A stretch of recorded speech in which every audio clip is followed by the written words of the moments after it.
আমার কোনো অপরাধ নাই, শুধু একজন মুক্তিযোদ্ধার সন্তান আর বাবা বিএনপি করার কারণে আমার চাকরিচ্যুত করা হয় 2020 সালে। যেমন আওয়ামী লীগের কিছু সাপোর্টার অফিসার ছিল, তারা আমাদেরকে অবৈধ আদেশ করতো। আমাকে যেমন ক্রস ফায়ার করতে বলছিল, আমি ক্রস ফায়ার করিনি। আজকে আমরা এখানে সমবেত হয়েছি বিগত ফ্যাসিস্ট হাসিনা সরকারের আমলে আমাদেরকে অবৈধভাবে সবাইকে এইখানে আমরা যারা দাঁড়াইছি 1522 জন লোককে চাকরিচ্যুত করা হয়েছে।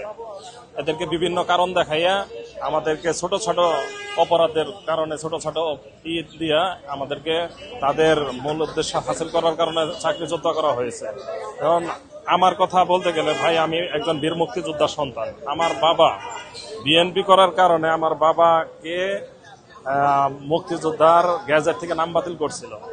যখন দেখছে যে বাংলাদেশ মুক্তিবার্তায় নাম আছে, বাংলাদেশ গ্যাজেটে নাম আছে, তখন আবার পুনরায় গ্যাজেট চালু করা হয়েছে এবং কি এখনো রেগুলার ভাতা পাইতেছে আমার নামে। আমি মুক্তিযোদ্ধার সন্তান হিসাবে চাকরি নিছি মুক্তিযোদ্ধা কোটায়।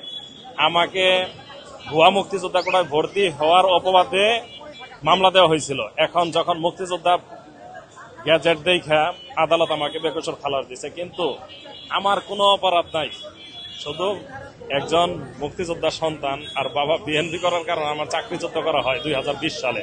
ফ্যাসিস্ট হাসিনা সরকারের আমলে 2020 সালে আমার চাকরিচ্যুত করা হয়। এখন আদালত থেকে আমি বেকসুর খালাস পাওয়ার পরেও চাকরিতে যোগদান করতে পারতাছি না, কারণ এখনো পুলিশ হেডকোয়ার্টারে আওয়ামী লীগ সরকারের লোক ওইখানে কর্মরত আছে।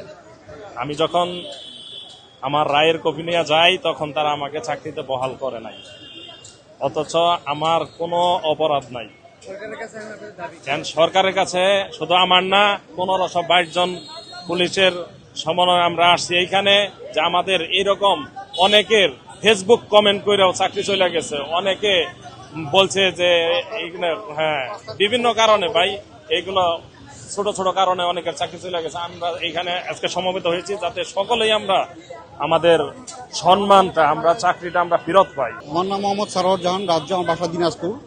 আমরা আজকে আমাদের চাওয়া পাওয়ার দাবিটা হলো মাননীয় প্রধানমন্ত্রী তারেক রহমান স্যারের সাথে প্রথমত সাক্ষাৎ, এবং তার কাছে আমাদের এটা চাওয়া পাওয়া যে তিনি যেন আমাদের 1522 পুলিশ পরিবারকে, ভিকটিম পুলিশকে যেন চাকরিতে পূর্ণভাবে যেন সুব্যবস্থা করে দেয়। আমাদের চাকরিটা বিভিন্ন জনের বিভিন্ন কারণে চাকরিচ্যুত করা হয়েছে। বেশিরভাগ হচ্ছে রাজনৈতিক উদ্দেশ্য, আওয়ামী লীগের অবৈধ উদ্দেশ্য হাসিলের জন্য। তারা যেমন আওয়ামী লীগের কিছু সাপোর্টার অফিসার ছিল, তারা আমাদেরকে অবৈধ আদেশ করতো। আমাকে যেমন ক্রস ফায়ার করতে বলছিল, আমি ক্রস ফায়ার করিনি। তখন আমাকে বিএনপির ট্যাগ লাগিয়ে দেয়। আমার বাসাটা দিনাজপুর, হালদিয়ার বাসা থেকে আমার বাসাটা 1/2 কিলোমিটার দূরে। আমাকে বিএনপির ট্যাগ লাগিয়ে দেয়, আমি বিএনপি রাজনীতির সাথে জড়িত, অথচ আমি কখনো কোনো রাজনীতির সাথে জড়িত ছিলাম না। আমার 2011 সালে চাকরি হয়েছে মেধা তালিকা। আপনারা বিশ্বাস করবেন কি জানেন, আমি এত গরিব এবং অভাবী পরিবারের ছেলে, আজকে যে দিনাজপুর থেকে আমি ঢাকা আসছি, এটারও তো একটা খরচ আছে। আমি 3 জন ব্যক্তির কাছ থেকে অর্থ সাহায্য নিয়ে আসছি।